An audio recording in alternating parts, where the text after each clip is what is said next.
Bom dia, pessoal. Hoje nós vamos estudar os conceitos fundamentais da estrutura atômica. Nós vamos ver sobre os principais modelos atômicos e também ver as principais partículas subatômicas. O modelo atômico de Dalton, que a gente estudou no capítulo 2, ele diz que os átomos são esferas maciças e indivisíveis, como está representado aí na figura abaixo. Esse modelo atômico compara o átomo com uma bola de bilhar. Esse modelo explica muitos fenômenos como ponto de fusão, ponto de ebulição, mudanças de fase, as leis das reações químicas, mas com o passar do tempo observou-se fenômenos ligados à eletricidade. E aí esse modelo já não era mais capaz de explicar tais fenômenos. Então, antes de iniciar o próximo modelo atômico, a gente precisa entender as dimensões de um átomo. Então, olhando para essa tabela, a gente pode perceber que o diâmetro aproximado da Terra é de 12.756.000 metros, tá bom? Enquanto que o diâmetro de uma gota d'água é de 0,006 metros, ou seja, 6 milésimos de metro. Enquanto que o diâmetro de uma molécula de água, que a gente já estudou na aula passada, uma molécula de água tem 2 átomos de hidrogênio e 1 de oxigênio, é de 0,0000000000182 metros. E que se eu tirar esse átomo de oxigênio e for medir o diâmetro só dele, a gente tem um diâmetro bem menor, de 0,0000000000136 metros. E se for comparar ao do átomo de hidrogênio, bem menor ainda. Então a gente precisa entender que a gente está trabalhando com partículas muito pequenas. Na escala de trabalho atômica, a gente trabalha com duas unidades muito importantes, que é o nanômetro. Um nanômetro corresponde a 10 a menos 9 metros. Isso quer dizer que eu tenho 0,1, 2, 3, 4, 5, 6, 7, 8, 9 metros. Entenderam, pessoal? E também a escala de Angstrom, que é igual a 10 a menos 10 metros, tá bom? Que é 0,1, 2, 3, 4, 5, 6, 7, 8, 9, 10 metros, tá bom? E o átomo, ele está na escala de trabalho entre 1 angstrom até 5 angstrom. E em relação a nanômetros, ele está entre 0,1 nanômetros e 0,5 nanômetros. Então essa escala, a mais utilizada hoje é a escala nanométrica.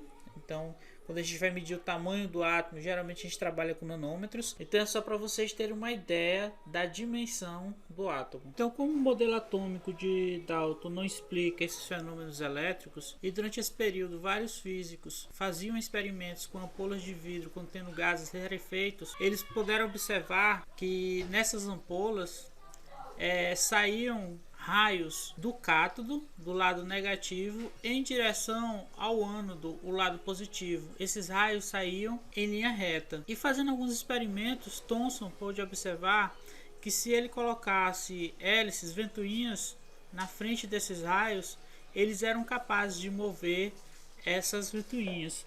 E também se colocasse um anteparo, por exemplo, na forma de cruz, como foi feito no experimento, esses raios eram bloqueados por esse anteparo, formando uma sombra no ânodo. E também se colocasse placas carregadas eletricamente nessa ampola, um lado negativo e outro positivo, esses raios eles eram desviados para o lado positivo. A partir desses experimentos, Thomson pôde perceber que esses raios eles eram partículas, porque eles eram capazes de mover uma ventoinha e de ser barrados por anteparos, e essas partículas elas apresentariam carga negativa, porque elas eram desviadas para o polo positivo de uma placa carregada eletricamente. E esses raios catódicos passaram a ser chamados de elétrons. Então, por causa disso, Thomson desenvolveu um novo modelo em que o átomo seria uma esfera sólida positivamente carregada, na qual estariam distribuídos os elétrons, como se os elétrons estivessem incrustados dentro do átomo.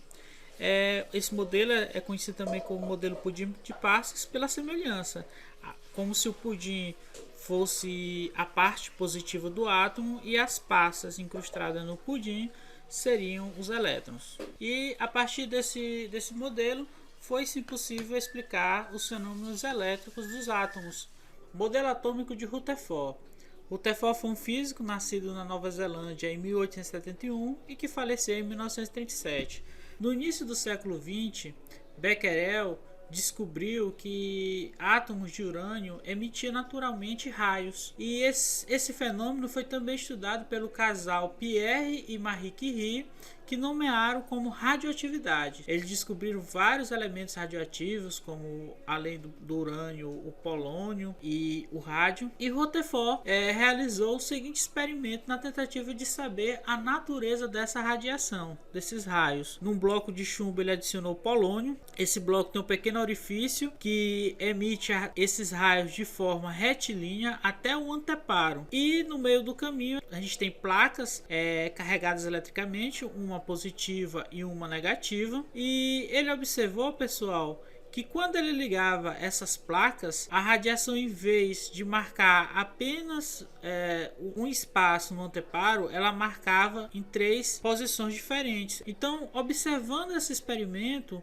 ele constatou que na primeira posição Rutherford observou que esse raio marcou o anteparo bem acima, ou seja, ele foi bem atraído pela carga positiva. Isso quer dizer que essa radiação, que a gente chama de radiação ou partícula beta, ela tem carga negativa, já que ela foi atraída por uma carga positiva, e que ela tem uma massa pequena. Por quê? Porque ela foi muito atraída, tá bom? Se ela tem uma massa menor, ela é mais atraída do que uma partícula que tem uma massa maior, não é isso?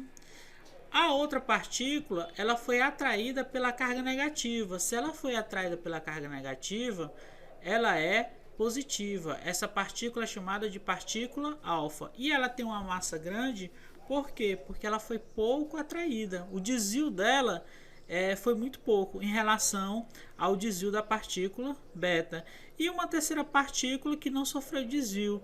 Então ele observou que ela não tem carga e também depois foi observada que ela é apenas radiação, ela não tem massa. Então Rutherford determinou as partículas alfa, que apresenta carga positiva e tem uma massa considerável, as partículas beta, que tem carga negativa e tem a massa menor do que a partícula alfa, e a radiação gama, que é pura energia e não tem carga, tá bom?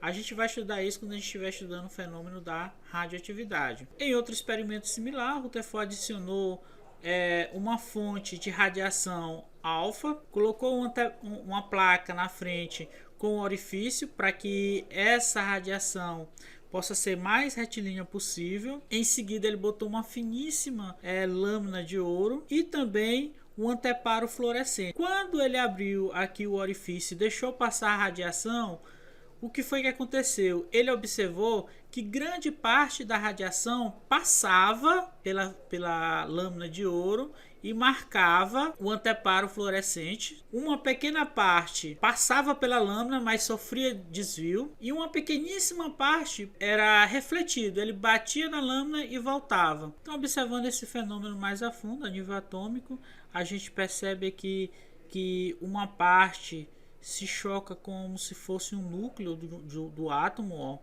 Ela passa próximo, quando ela passa próximo, ela é repelida. Se essa radiação tem carga positiva e é repelido pelo núcleo do átomo sofrendo desvio, isso quer dizer que esse núcleo atômico também é positivo. Uma outra parte, pequena parte, se choca diretamente com o núcleo. Quando ele se choca, ele é refletido, volta. E grande parte da radiação, a maior parte dela, passa sem sofrer desvio.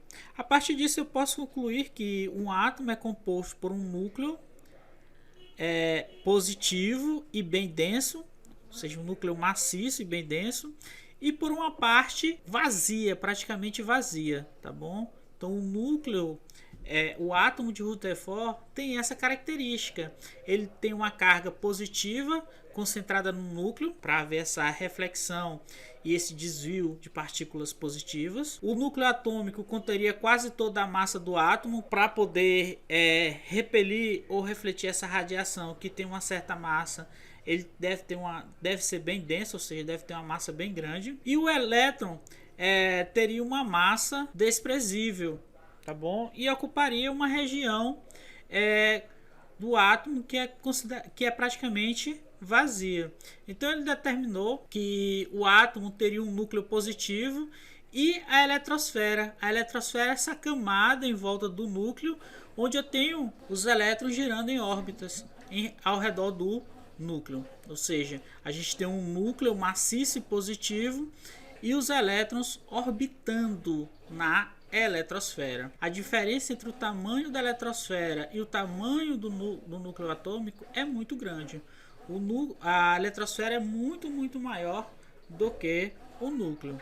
E aí, quando o Rutherford propôs esse modelo, com os conhecimentos de física que existiam na época, a física clássica, a física newtoniana que vocês estão estudando, a mecânica clássica, veio o questionamento: como que os elétrons não perderiam energia, já que eles estão orbitando ao redor do núcleo?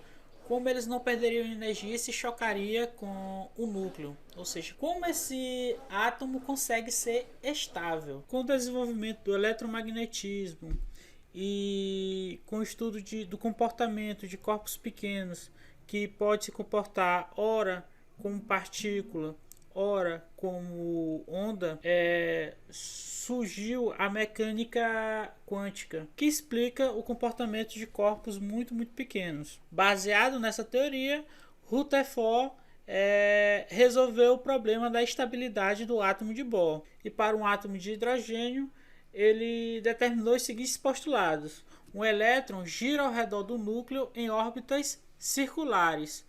Um átomo possui um número limitado de órbitas que se diferem uma das outras pelo raio, ou seja, cada átomo tem uma determinada quantidade de órbitas e essas órbitas diferem-se uma da outra pelo seu tamanho. Enquanto um elétron permanece em movimento em uma órbita, não emite nem absorve energia. Então, enquanto o elétron está nessa órbita se movimentando, ele nem emite nem absorve energia. E cada uma das órbitas é caracterizada por uma determinada energia. Essa órbita pode ser chamada também de nível de energia ou camada. Aí a gente tem a primeira representação do átomo. A gente tem do átomo de Rutherford-Bohr. A gente tem o núcleo aqui no centro e ao redor dele a gente tem as órbitas de energia, as camadas. Então, a diferença entre uma camada e outra é o tamanho do raio, tá bom?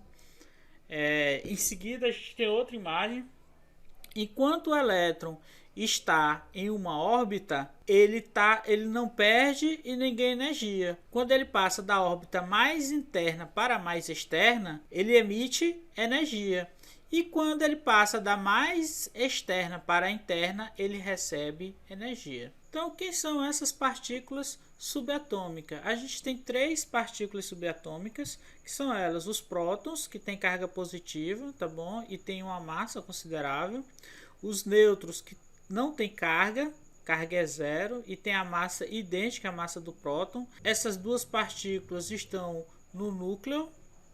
E a gente tem um elétron que tem carga negativa e massa bem inferior à massa do próton e do nêutron. E ela está na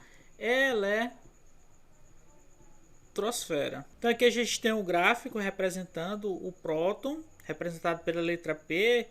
A carga é positiva, está aqui a massa, 1,67 vezes 10 a menos 27 kg. O nêutron, que tem carga zero, representado pela letra N, a massa idêntica à massa do próton, e o elétron, representado pelo Ezinho menos, carga negativa, que tem massa bem inferior à dos prótons e nêutrons. Aqui é a relação entre eles.